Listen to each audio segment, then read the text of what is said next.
Hello everyone, I am Akash Chawda, and for today's presentation on African literature, I have chosen the topic of crowning identity, African hairs, and cultural politics. So here is my academic details. Let us have a formal introduction to our topic. Hair traditionally has been associated with African culture, and it is one of the essential features of African religion and the cultural diaspora. And through generations, various hairstyles have been passed down towards their posterity, and hair are not only aesthetically important in their culture, but it is also important in the sense that it is an archive of African culture. So, because of these reasons, the first important question at the birth of a child after is it a boy remains and the hair, because the hair of African people are very unique to their African origins. And hair is not a merely an aesthetic feature but a language, a text through which African communities express their identities. But the racial hierarchies and the values of colonial racism have left a deep mark not only in the African region but also throughout across the globe. Wherever you find the colored people, they try to fit in the Eurocentric view of beauty, which the European people have constructed. And these hairstyles, as you can see here, whether it is men or women, these hairstyles are rooted in local experiences yet resonate across the black diaspora. So here is my research question, that how African hair has been historically and culturally politicized, and what role does it play in shaping identity, resistance, and representation in contemporary society. And here is my hypothesis. So you can see here, these kind of hairs are found throughout the earth. All the human beings have this kind of hair, but in the African origin, here the 3A to 4C hairs are being found, and these are the representation, real life examples that how these hair are looking in real life. So here I would like to share one quote by Monica Milner, who is a hair enthusiast and time and again writes about the hair, and she has also published her work on the natural hair and all those things. So she says that I feel that the kinks and curls or tight coils in the afro hair is beautiful and unique. No other race on this planet has hair like this. That makes me proud. So there are two kinds of peoples. One people from African origin that they want to flaunt their cultural roots and they are being proud in whatever they are looking. And on the other hand, there are other kind of people who are ashamed of being African because they want to mimic their masters. So here we have to be proud of whatever we are. So let us move on. African hair as a cultural identity marker. African American identity is far from monolithic. It is not a rigid. Identity, but it is a kind of a complex whole because there are multiple identity markers in the African origin. So they have their distinct dance, their drums, their various rituals, customs, and all sorts of things. And among them, hair is one of the important aspect in the culture. So traditional hairstyles such as braids and cornrows are intimately tied to the rites of passage and communal ceremonies.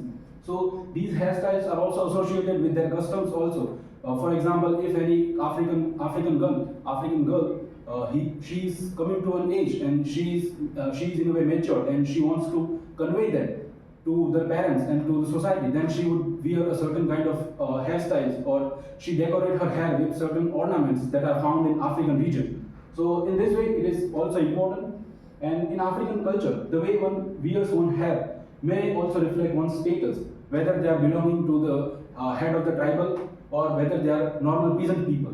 And it also gives the information about their ethnic origins, because we know that within the African culture, we find many other ethnic origins that we have seen in the Wole Soyinka's play, A Dance of the Forest, in which he talks about the Yoruba tradition, and Chinua Achebe similarly talks about the Igbo tradition. So each ethnic tribes have their way of styling their hair, and by that other people can get to know that he or she belongs to that region.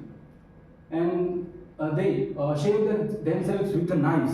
So initially during the enslavement era, they do not have even razors to cut their hair. So they use this way the knives, and this now becomes a tradition to cut their hair with the knives. Colonial impact and resistance. Whenever we talk about the colonial impact and resistance within the African diaspora, then we must refer to the ideas of the Frantz Fanon and his work, whether it is Black Skin or White Mask or The Wretched of the Earth. So here I have taken the few lines from the Black Skin, White Mask. I wish to be acknowledged not as a black but as a white. I marry white culture, white beauty, and white whiteness. So here he also in a way make emphasis on the delusion of after the cultural hybridity that people of African region feels, and he also critiques the beauty standards of the beauty standards that are established by the European people, and this power redefines the beauty by elevating Eurocentric features such as long, straight, and meticulous hair. The idea of good hair are always tied to the long, silky, shiny hair that are being found in the US and UK. And in this regard, we can see that we can say that the hair straighteners that we use in our own home, it is also in a way symbol of our colonial mindset that are still persistent with us. And other things that hegemonic influence of European, which leads to the cultural loss, and by embracing their hair, they will reflect their personal and collective statement that they are from Africa. Media representation and global perception. Whenever we find that media representation, we have to refer to Stuart Hall's theory of media representation, in which he says that how meanings are generated, produced, and circulated within the society through the mass media. Because mass media is one such thing that influences mass people very influentially.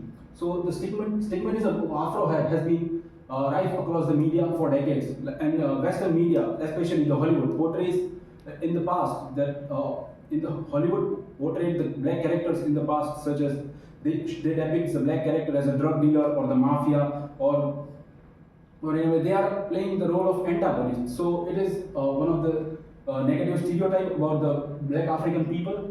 And the question that arises is who controls the narrative. Then we can say that if we talk about the mass media, then the Hollywood film industry controls the narrative, in which you can see that Hollywood film industry gathers such kind of peoples belonging from black origins. So it is important that they should embrace their identity and asserts their black hair. So global incidence of hair discrimination, colonial legacy in practice. Despite all of this, in the recent past, we have seen that there are countless examples that we can see that such kind of racial and hair discrimination still are found. One such example, Jobe is citing in his research in his article that Bryce, a 17-year-old from Trinidad, was barred from his graduation ceremony. That he was not able to join his graduation ceremony just because he was having Afro hair. So it is not a good thing, right? And they have to compromise with their educational purposes, education, and the job also. Like they can have a beautiful hair, but you can't have a beautiful face, but you can't have hair like that. And it is hair discrimination, racial discrimination is not just a region specific, but a widespread issue that we can see across the globe, wherever we can find the black African people. Well, digital and global perspective. Well, global perspective, as I have said, that it is all about the media image, that how media construct the black identity, and in that also we have to refer to Hollywood and other peoples like Kardashian sisters and Travis Scott, and in the literature if we talk about, then we have Chimamanda Ngozi. So this way it can be helpful. And if we look about the digital perspective, then we have YouTube channels, online forums, and social media hashtags like natural hair and black girl magic. If you see that while you are scrolling the Instagram reels, you might come across the reels that talks about how to do natural hair care products and how to manage their hairs and all kind of things by African origin people. So it is kind of digital activism through the social media like X or Instagram or Facebook. So, and the legal framework also is there. The first Crown Act in California, which was passed in 2019, which creates a respectful open world for natural hair. So our conclusion would be the significance of African hair transcends aesthetics, serves as a symbol of identity, resistance, and cultural continuity. Through this kind of media, policy challenges, and grassroots advocacy, African hair is now at the forefront of the identity politics. Thank you. This is from my side.